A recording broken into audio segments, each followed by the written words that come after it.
We remain steadfast in our commitment in delivering local news that matters, stories that inspire, enriching the lives of Filipinos in the Philippines and across the globe. This is your GMA Regional TV. Buong puso para sa Pilipino. Kini ang mga dagkong balita karong Martes. Business permit sa floating cottage kundi namatay ang babaeng turista, expired na.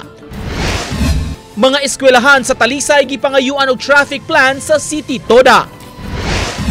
Barangay hall sa isa sa Panganan, Lapu-Lapu City gisanapan og tubig dagat.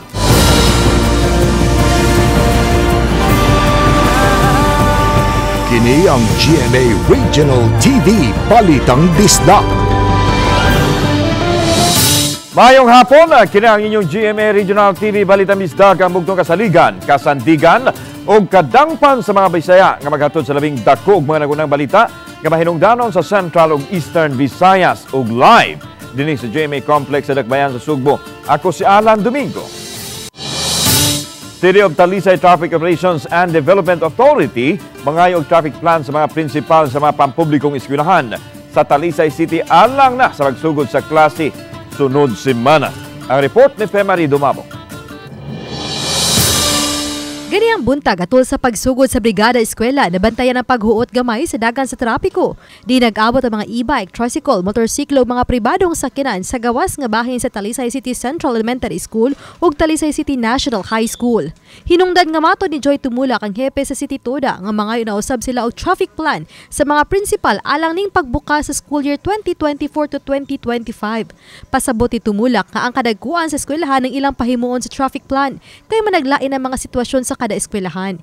Ilabi na niadto nga na-adaplin sa dagkong dan og magdepende sa gidaghanon sa populasyon sa eskwelahan.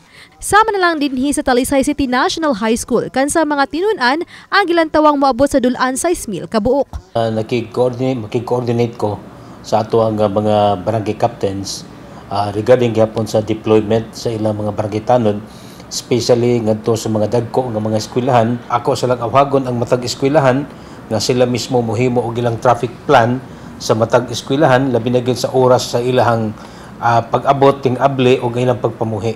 Kung gi-target karong nga school year kay last school year is 5,400, siguro mo target lang ko mga 5,800. Pero so far ang amorong as of this day sa among enrollment niabot na may 5,200. Nya napaydaghang mga hostel so pangka-enroll. Samtang pangitaan na usab og paagi ang pagdili sa mga e-bike ug tricycle nga makapark diha sa tubangan sa mga eskwelahan. Nga awhag lang sa to nga mga kaigsuonan, mga ginikanan nga isiguro lang gid og hatod ang mga bata unya motabok sila sa daan sa mga gipang-designate nga mga pedestrian crossing sa matag eskwelahan. Oba ni Marlon Melgazo, Femari Dumabok. Balitang Bisdak. Natagbaw ra ang mga opisyal sa Dakbayan Sugbo ug Talisay City sa ikatulong State of the Nation Address usuna ni Presidente Bongbong Marcos Jr. kagahapon sa hapon. Ubalik si Femari Dumabok sa report. Giulagway ni Cebu City Acting Mayor Raymond Alvin Garcia nga importante nga gihisgutan sa presidente ang nag-unang mga panginahanglanon sa kadaghanan. Nahisgutan usab ang transportasyon, limpyog mainom nga tubig ug ang food security pinaagi sa pag-atiman sa sektor sa agrikultura. Nahisgutan usab ang sektor sa PWD. Mapasalamaton usab si Garcia nga gidayeg ni PBBM ang malampusong palarong pambansa 2024 diin host ang Dakbayan sa Sugbo. He mentioned the LRT or railway dito sa Manila as a subway ba. So I think usa na sa akong target nga kanang modern mass transportation mo natin ipangita sa Cebu on top of BRT, and he mentioned about Manila. Okay ra ang akong expectation his SONA was comprehensive. It touched on a lot of very important topics.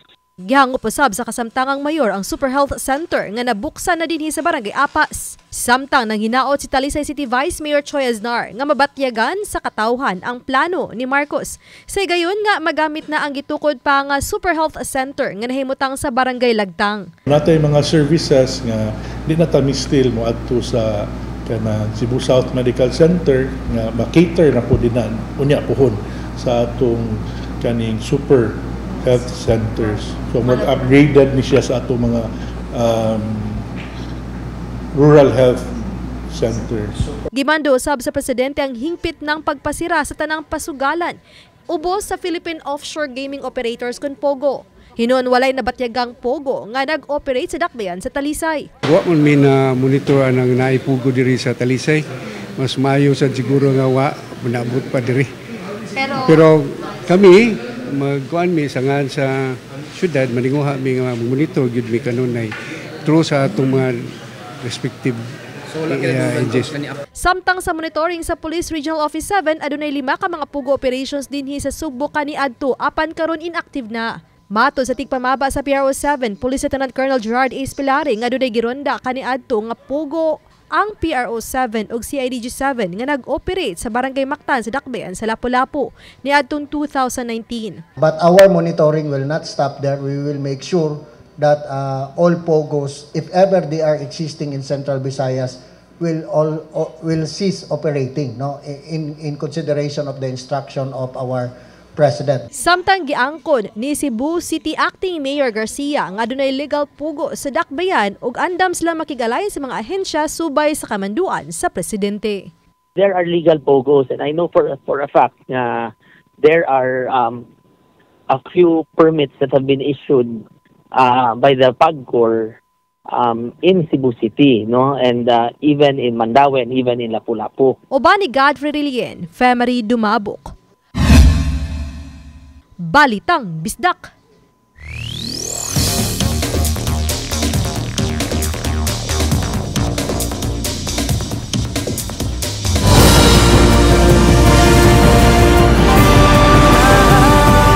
Kini ang GMA Regional TV Balitang Bisdak.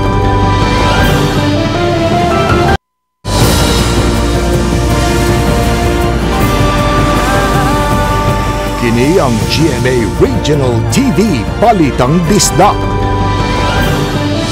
Kita na sa mga nasunugugan sa Mandaue City ang ilang balay kabalhinan. Naabtan sa GMA Regional TV kanina ang mga nasunugan sa Barangay Tipolo. 5 ka tuig ang nakalabay nga misusi sa sitwasyon diha sa pasilong sa Mandaue. Kini ang transitory o temporary housing site kamay kabalhinan sa mga munupyo nga dugay na nag-star sa CICC grounds. Pabalhino na sila sa lugar aron mahawalan ang CICC. Alang sa Tukurong Government Center, ang pasilong site gimuntar alang sa temporaryong kapuy-an una sa mga residente samtang wa pa sila makabalhin sa permanenteng housing site. Sama sa Tukuron pang dugang condominium buildings sa pasilong Padayon Sab ang pagmuntar sa linyas kuryente alang sa pagpanginhanglan sa mga residente. Doon sa kunoy koneksyon sa tubig nga kakuhaan sa mga tagbalay. Maoy among gipanita. Ang? Nga na, kanang kasigurong dili na maging mapalihin ba. Pero ang ilang istorya sa hudo nga, kana ko ang kanang building 3 nga wa pa matukod, mao ko na kasiguruan. Nag-request sila nga kanang before sila ibalhin, nindot unta ma-check nila kay nani man ni. Nani sila yung mga butang gikan dito, ilang may estimate o sila mga pangdadon lang nila. Nya example na sila yung mga kahoy baron dito. Kung sa pay magamit nila, ilang tan-aw diri ako sukdo ni diri daan. Nibisita si Vice President Sara Duterte sa haya ni Bohol Vice Governor Dionisio Victor Balite nga gihaya sa usa ka kapilya sa Barangay Daog, Tagbilaran City. Gipadangat ni Duterte ang iyang pahasubo o pag-unong sa nagpangutang pamilya sa mitaliwang Vice Governor. Si Balite nga nangalagad isip acting governor sa Bohol, sugod niya antong Mayo apan namatay sa maging Merkules, Hulyo 17 sa edad nga 52. Nakig-uban si Duterte kanila sa edad kanila. July 22, nandito ako ngayon sa Bohol kasi I wanted to empathize sa mga Boholano sa pagkamatay ng kanilang Vice Governor. At I also wanted to lighten, uplift the mood of Boholanos, especially sa suspension ng kanilang mga duly elected officials. And of course, it's Bohol Day, so I am bringing a message of hope sa mga Boholanos na kaya natin pagtulungan at pagsikapan na maging maayos muli ang bayan natin. Butang, daan ang ipahibaw sa Vice Presidente nga dili siya mutambong o mutanaw sa Sibya sa telebisyon sa State of the Nation Address usuna ni Presidente Bongbong Marcos. Navy officer nga midisarma sa usa ka gwardiya sa usa ka subdivision sa Lapu-Lapu City mipasabot sa iyang habig pinaagi siyang abogado.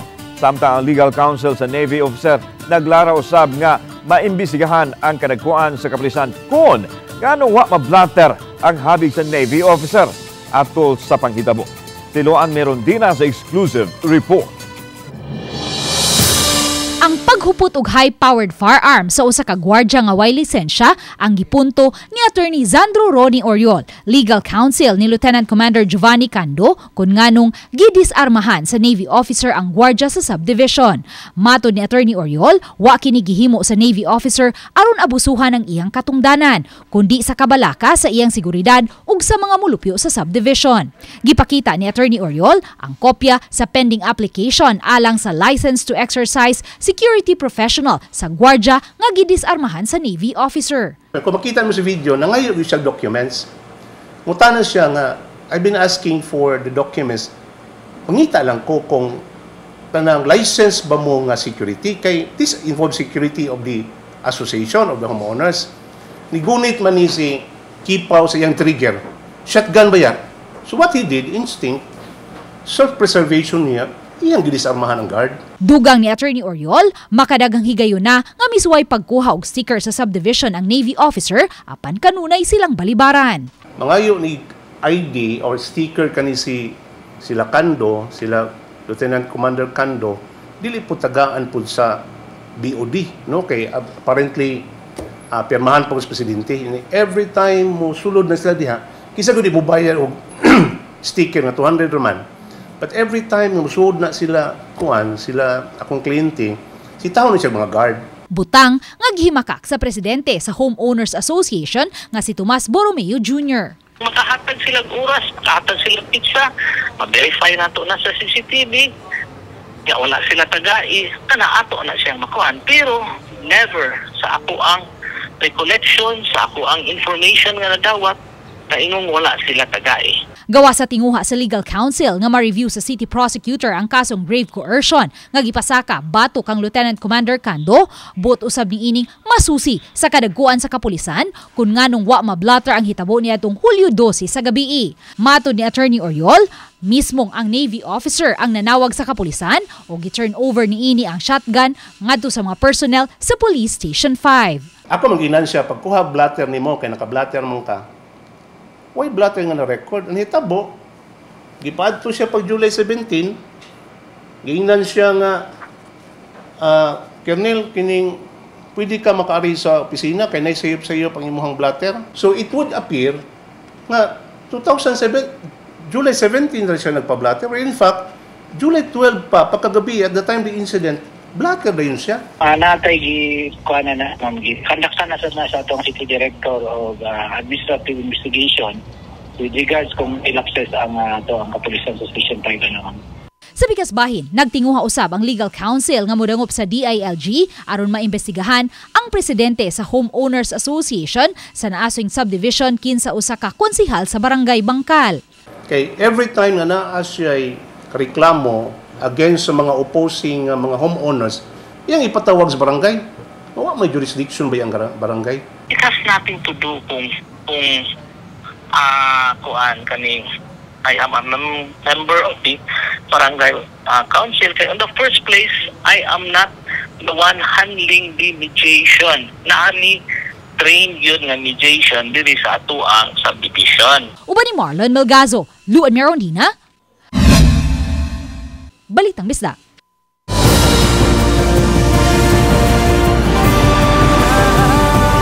Kini ang GMA Regional TV Balitang Bisda.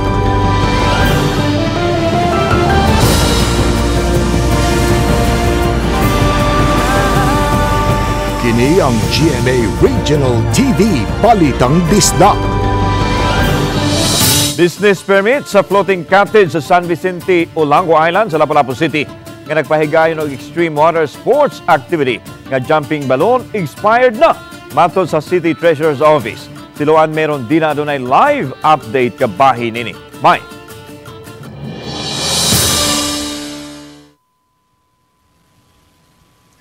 Lan matod sa manager sa naasoing floating cottage nga dili expired ang ilang business permit tungod kay temporary pa lang ang gi-issue sa City Treasurer's Office ug gikatakda pa unta silang ipaubos sa inspection aron mahatagan sa mayor's permit. Hulyo 11, dihang misuway sa extreme water sport nga jumping balloon ang 43 anyos nga babaeng turista nga taga Cagayan de Oro City. Apan matod sa acting city treasurer sa Lapu-Lapu City, Claire Cabalda, nga niadtong Hulyo 1 pa may expire ang temporary business permit nga gihatag sa lokal nga kagamhanan ngadto kanila. Kay bagong aplikante sa business permit ang maong patigayon, gihatagan lang sila og 90 ka adlaw sukad sila milukat og permit niadtong Mayo aron pag-comply sa ubang mga regulatory documents. Dugang ni Cabalda, wa malatid sa business permit application sa naasoing floating cottage nga magtanyag day sila og extreme water sport sama sa jumping balloon. The permit is pertaining to the cottage rental, floating cottage rental, not on the activity that they are conducted. Water activities such as those katong na aksidente is wala to siya, not within the permit nga issued to them. Human ma-serve ang cease and desist order niadtong Sabado sa naasoing floating cottage rental, karong adlaw gisusi sa taga City Treasurer's Office ang naasoing floating cottage. Subay niini, gisusi na usab karon sa City Treasurer's Office ang uban pang mga patigayon sa Lapu-Lapu City nga susama og patigayon sa floating cottage. Samtang gitataw sa management sa naasoing floating cottage nga di pa expired ang ilang business permit kay wa pa man gani sila ma-inspect sa taga City Treasurer nga usa sa mga rekisito aron mahatagan sila sa final nga business permit. Maybe when nag-start May 18, so pago pa ba yung expired day dahil? Ano siya, temporary ni siya for inspection niya. Kaya nang wala mina-inspection nila dahil kay Islam ang good layo ba? Gibutyag usab sa manager sa floating cottage nga wa pa sila makakabot og settlement sa pamilya sa namatay nga guest tungod sa kadako sa kantidad nga gipangayo niini. 1M mo gud lang di pangayo niyo. Dili pa mi ka-afford ko sa 1M. 2 months pa ba ni? Mangi lagi ang tani na bisag kailan na mo basta mga 500 siguro. Niya murag dili pa man sila masugot mo ka ba o mo file ba sila namo. Gipahibaw hinuon sa Lapu-Lapu City Police nga hangtod karon wa pa sila'y nadawat nga kasayuran kun musang at bagayod og kaso ang pamilya sa namatay nga guest. Until na wala pa tay nadawat nga magkatingabot sila pero wala pa sad sila balik sa police station para mo file og formal complaint. Gidugang sa Lapu-Lapu City Police, mamahimo gihapong makapasaka og kaso ang pamilya bisan kun gipapirma og waiver ang guest sa management sa floating cottage sa wa pa kini misuway sa jumping balloon. Dili man na totally makawala sa liability o mapirma tag waiver o nanagi may tabo. For sure ang nagi ang civil liability usahan nila lang option din. Sa bikas bahin, gitigom kaganihang buntag sa Lapu-Lapu City Tourism Office ang mga boat operators ug tour guide sa Dakbayan. Lakip sa gituki atol sa tigom ang rebranding nga himuon ug ang pag-centralize na sa tanang island hopping activities ug tour packages nga pasiugdahan sa Dakbayan. Gihatagan usab og higayon ang mga boat operators ug tour guide nga makapadayag sa ilang mga opinyon diin ubay-ubay ang mihangyo nga unta ma-regulate sa lokal nga kagamhanan ang nagkadaghan na karon nga mga tour guide nga walay mga permit. Especially here sa Mactan nga daghan kayo mag-tour nga magsinilasta, no? At for sure, ito ang juga nga dili kini sa tour guide, no? Then ikaduha sa dihan Mactan tulunan mo pa yung imong guest, o wala ka away. Gisusi usab karon sa Tourism Office ang tanang matang sa sports activities sa tanang mga resorts o establishmento sa Dakbayan. Para pinaagi ni ana, we can determine kung nilukat ba og permit or wala, kung unsa ra nga permit ang ilang gilukatan. Kung ang ilang gilukatan is only the operation, nya wa dito ang katong sports activities, pwede na nato maka-recommend for closure.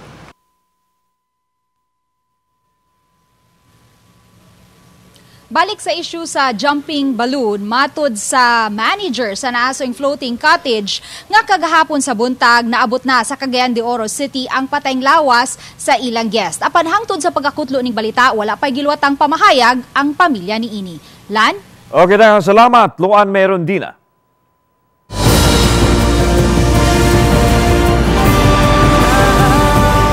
Kini ang GMA Regional TV Balitang Disda.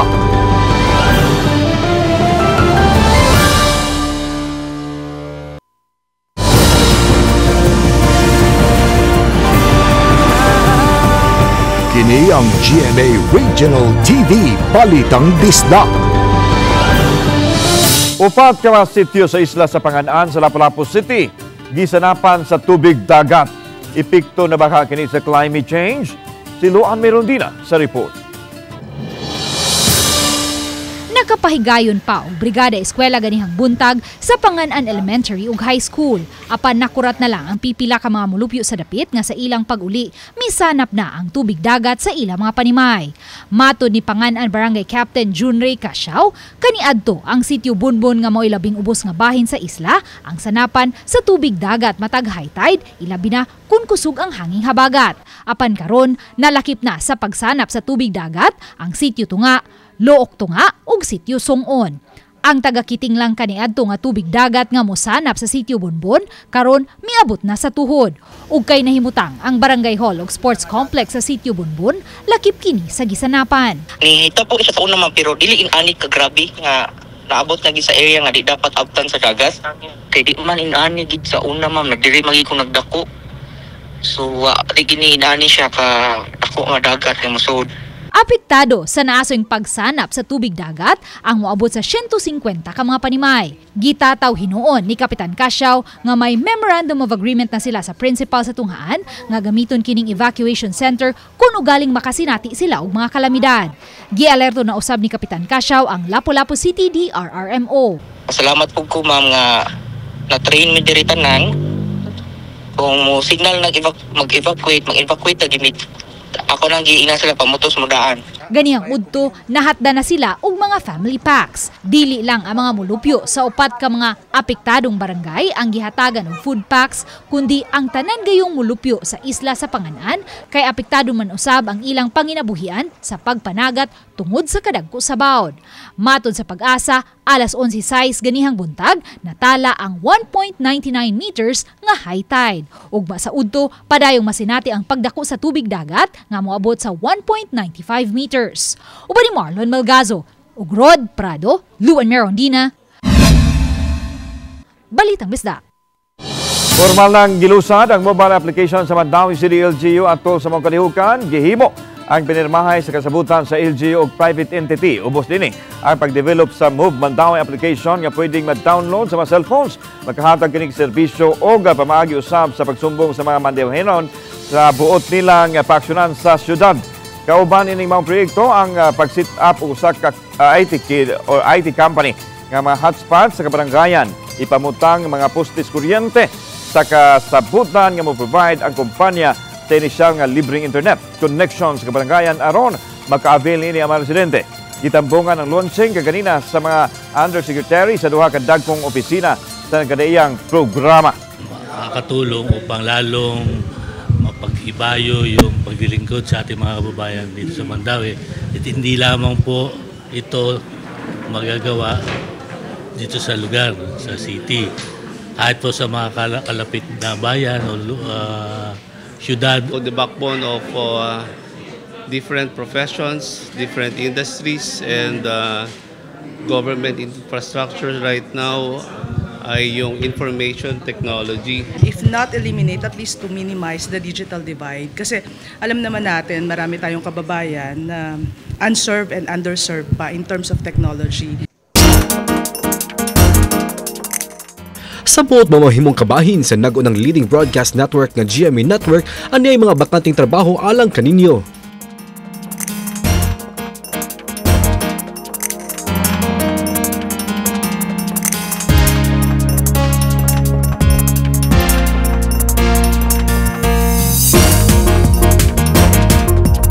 Sa mga interesadong aplikante, mamahimo bisita sa careers.gmanetwork.com alang sa dugang detalye.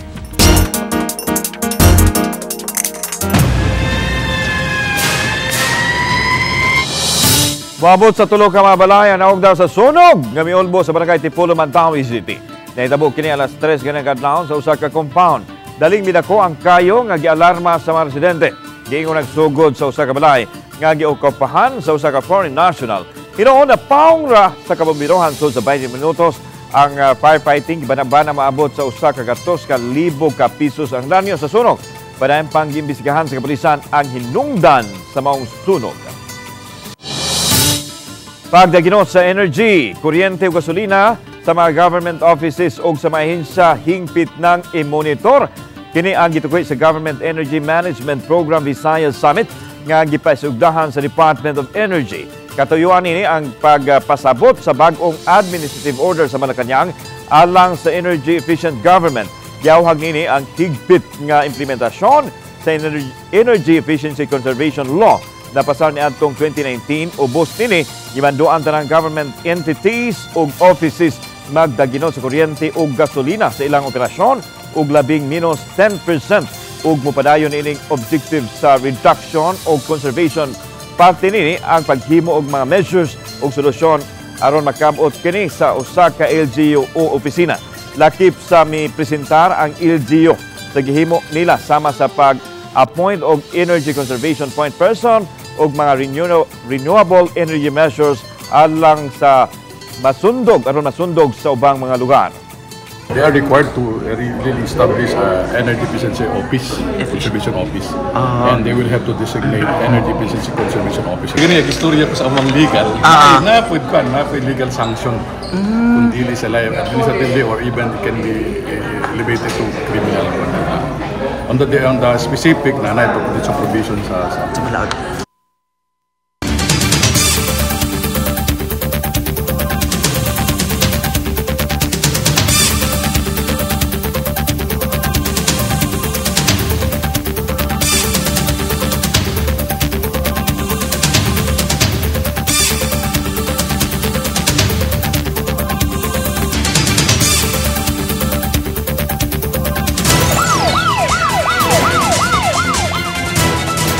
Dead on the spot ang usa ka 36 anyos nga babae nga manindahay og prutas suman kini gipusit pasado alas 4 gapon sa kadlawon.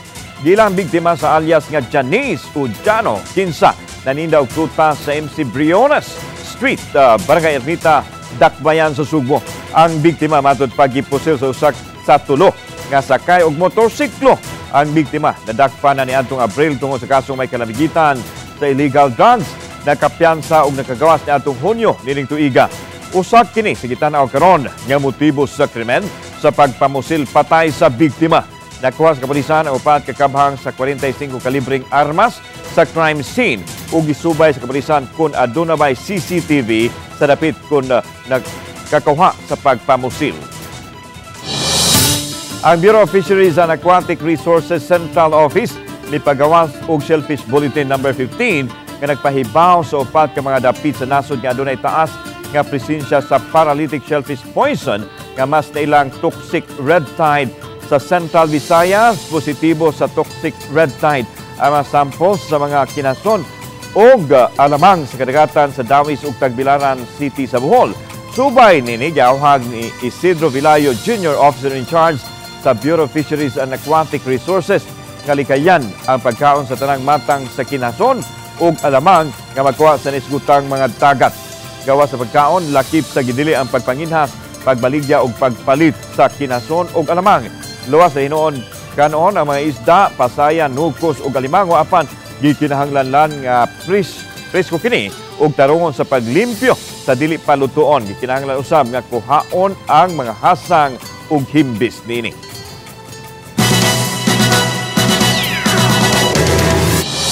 Mga kapuso, nagsugod na ang bagong Regional Promo Purchase Promo sa GMA. Ang Kapuso Kasiyahan Panalo. Pwede ninyong ipadala ang inyong entries sa Dagupan sa Pangasinan, Naga sa Bicol, Cebu, Cagayan de Oro City, alang sa Cagayan ng Makanaog ug daghang pa premyo. Motapos ang official sending of entries karong August 16, bisitahan lang ang official Facebook pages sa GMA Promos, GMA Regional TV, Super Radio DZBB o Barangay Elias alang sa kumpletong listahan sa Dropbox locations. Mag-amping sa fake news.